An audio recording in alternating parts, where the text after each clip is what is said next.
early in his career, before Tom Spoda was in charge.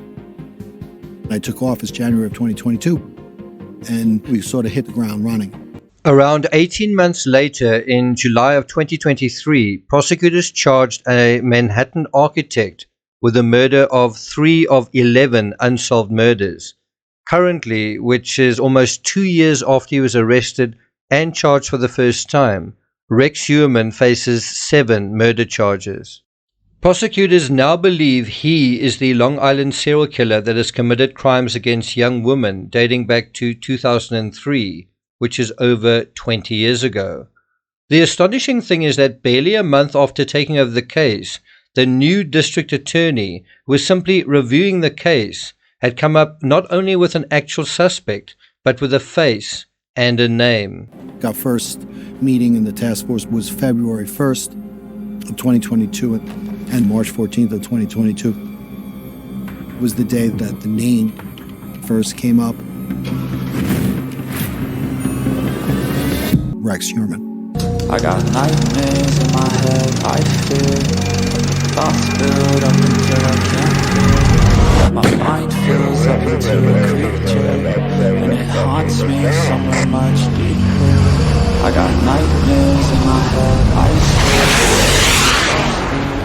Hello and welcome to True Crime Rocket Science, the most authentic voice in true crime.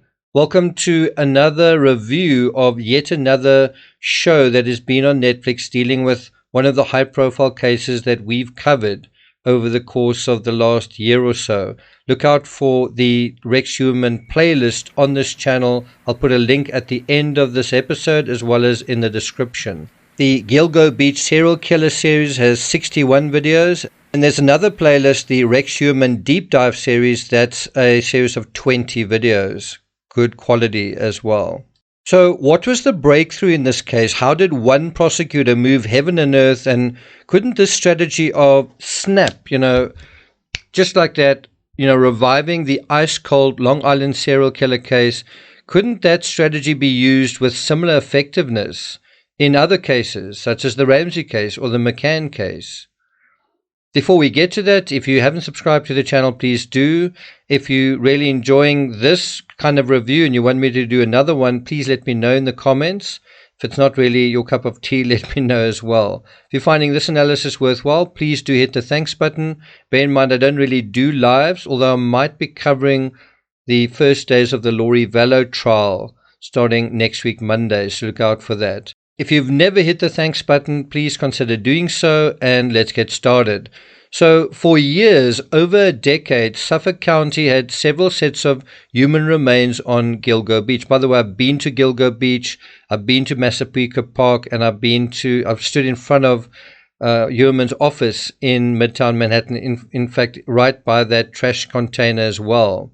Now, some of those human remains were identified and some weren't, but the bigger issue was connecting them to a suspect. There simply wasn't anything to go on. And then, and this is the part that's fascinating to me, 10, 12 long years pass with nothing. Nothing happens. Literally, nothing happens. And then when something does, it happens, it's like when it rains, it pours. There's this breakthrough. How does that breakthrough happen when a case with this many victims has gone so cold? In hindsight, it seems so easy. I mean, think about the brief here. How do you connect the victims to a suspect? Well, on paper, it's hard. But there is another system that doesn't involve paper that's dead easy and super quick. Any ideas? How are connections made today? Connections between evidence and evidence. Think about it. Evidence is information. How are connections made that's very different from 20 or more years ago? And that brings us to our 5 fascinating insights for turning ice-cold cases white hot. Number 1, go digital.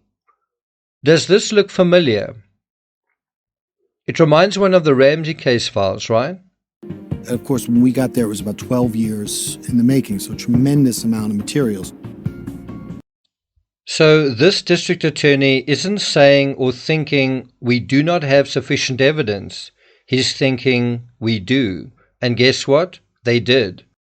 So essentially, they didn't need to do any new investigating. They simply needed to organize and systematize the information they already had. So what is the first thing you need to do when confronted with an ice-cold case? And what was the one thing that led to a breakthrough really, really quickly in the Long Island serial killer case? The first thing we did is we started digitalizing all of the evidence in the case so you could make it searchable. So that was the crucial first step, and something that you could also do in the Ramsey case and also in the McCann case. Remember, these are cases dating back to the 90s and early 2007. Number 2, filtering through witness statements. And they started looking at clues and evidence and interviews that some people hadn't laid eyes on for years. They hit on something right away. That's how quickly you can get results when you just organize the information. And so what was the thing they hit on right away? Well, it was a description of a man, quite a detailed description too. This description. White male, approximately 6'4" to 6'6" in height, in his mid-40s with dark bushy hair and big oval-style 1970s type eyeglasses. And a witness described him to police as appearing like an ogre. An ogre, tall. That's basically what it is. White male, tall as well, right? A large man wearing geeky, old-fashioned glasses. An ogre with glasses, that's pretty specific and pretty idiosyncratic, which means it wasn't hard to look for, certainly hypothetically. Police reports from Amber Costello's house shortly after the investigation begins. What this tells you is from the get-go, when they started investigating, when they started doing things, they already got usable intel. They just didn't know it. They just didn't recognize it because it sort of got lost under a mountain of police files. And so this is where filtering elegantly sweeps through the clutter of information and gets you right to the door you want to knock on. We saw a similar situation in the Delphi case. The cops had actually interviewed the perpetrator right in the beginning, and he'd admitted to being in the area and admitted he was wearing similar clothing to what was seen in the now infamous Bridge Guy video. They had the information, they simply lost track of it and didn't know how to connect the information they had to the fabric of the case. Instead of dealing with the evidence they had, they seemed to be waiting on the public to come up with a breakthrough. It took 5 years to basically transition from waiting to waking up and smelling the coffee in terms of the evidence they already had. This is a big similarity in the Delphi case, in the Long Island serial killer case, and I think also in the Ramsey and McCann cases as well, which are still in waiting mode. Number 3, cell phone data. If they had a name and a face, the next thing was checking his movements over time and space and making a determination regarding where he was when various individuals went missing. And today, that's true crime rocket science. Not necessarily easy to do, but quite simple. Collating and extracting data, in this case cell phone data, especially GPS and tower logs, and that led to the next big bingo in this case. Just look how elegantly the digital data matches in terms of the victimology and the suspect's movements.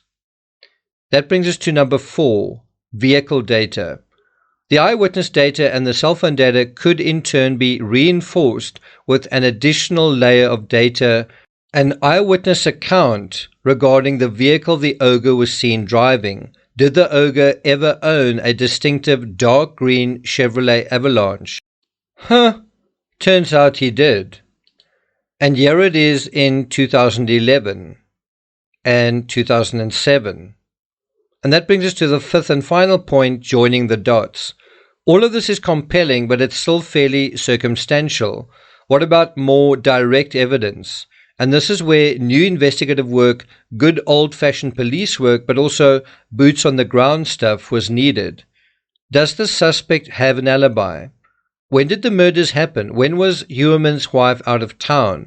Cross-referencing all of these data points means you start to overlay a fabric of movement and behavior that ultimately becomes hard to dispute.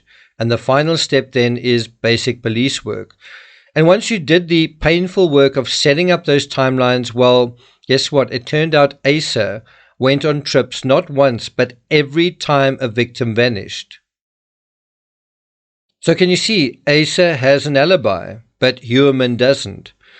And if that wasn't the case, given the hair evidence which suggests the murders took place inside the family home, when they found hairs that appeared to be from Asa and Victoria, well, Asa would be a very likely suspect, perhaps charged as an accessory as well.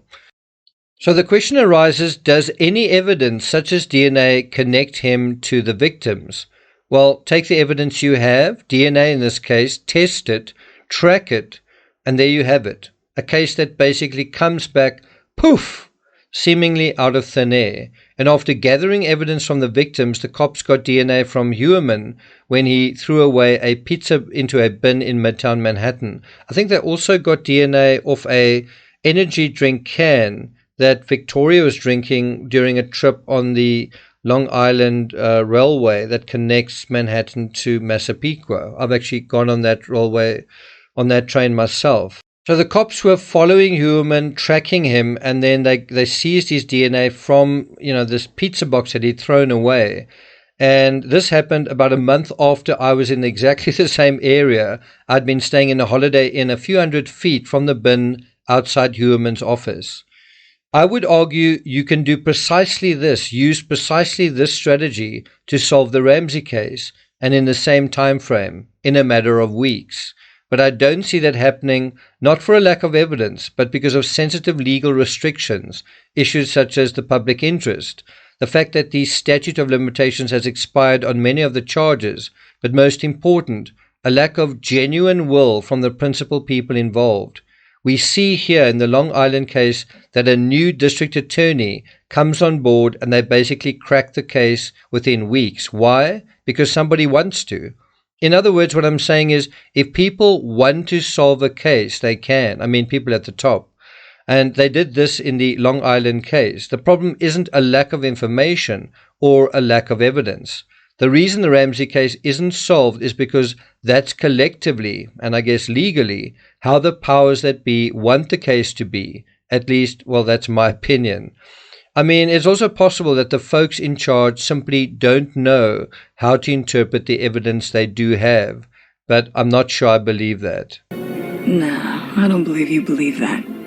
I'm not going to take it further than that. Thank you for listening. Look out for the next episode in the Ramsey mini-series, The History Lesson. Right, and until then, I'll see you guys next time.